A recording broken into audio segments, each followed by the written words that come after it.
ئایاز کوردیش هونەرمەندێکی ڕۆژئاوای کوردستانە کە کۆمەڵگای یۆنانی بە هونەرەکەی سەرسام کردووە و جێپەنجەی لە دراما و سینەمای یۆنانی دیارە. Εδώ στο στήθο. Καλή, κατέβα στην πλούζα σου, δεν τρέπεσαι. Κάτι το πιστεύω. 15 ساڵ لەمەوبەر ئەیاز لەگەڵ بنەماڵەکەی ڕۆژئاوای کوردستان بەجێ دێڵێت و لە یۆنان دەگیرسێتەوە. لەوێ بە دوای خەونەکانی دەکەوێت و ئەیاز ئەوەندە تێکەڵی کۆمەڵگای یۆنانی دەبێت کە کۆڵانەکانی سەریکانی وەک خەیاڵێکی منداڵی لە زەین داماوە.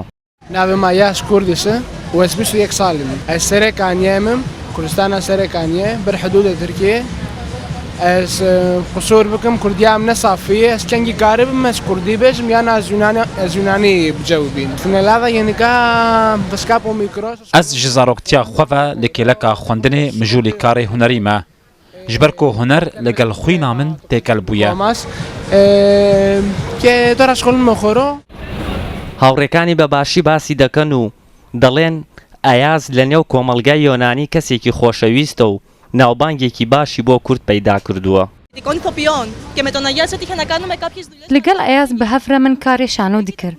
ئەف 8 ساڵن ئەس ئایاز ناز دکەم. یەک ji hevalên min yê nizîk e. Kurdekî behremend e. Hewlên zêdetir ji karên xwe dide. Di dema karê de alîkariya hevalên xwe dike.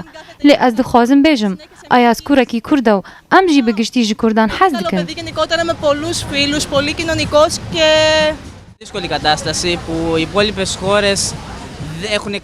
مخابن نەها وەک ئەم دبینن کورد diçi krîzekê derbas dibin û welatên Ewropa tu helwesteka durist li hember rewşa Kurdan nîşan nedane. Ez weke Ewropiyekî şerm dikim bêjim ez Ewropî me.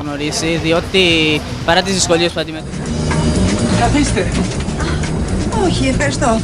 Μπορώ και στέκομαι. ئەیاز کە وەکو کوردێک لە نێو دراما و سینەمای یۆنانی ناسراوە بە شانازیەوە باس لە پێشمەرگە دەکات و وەک خۆی دەڵێت هێشتا خەونە گەورەکەی کە دروستبوونی دەوڵەتی کوردیە بەدی نەهاتووە. Her çende heta niha dewleta me ya Kurdî tune ye lê şanaziya ji min re ku îro weke ez dibînim Kurd şer ji bo hemû cîhanê dike.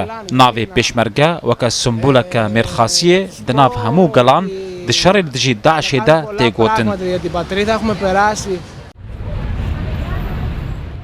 بارودۆخی سیاسی وای کرد نەوەیەکی ڕۆژئاوای کوردستان لە هەندەران گەورە ببن بەڵام ئەو نەوە نوێیە بەجیا لە ڕێچکەی خەباتی دایک و باوکیان دەیانەوێت لە ڕێگەیەکی دیکە نەتەوەکەیان بە دنیا بناسیێنن کە ئەویش کاری هونەریە.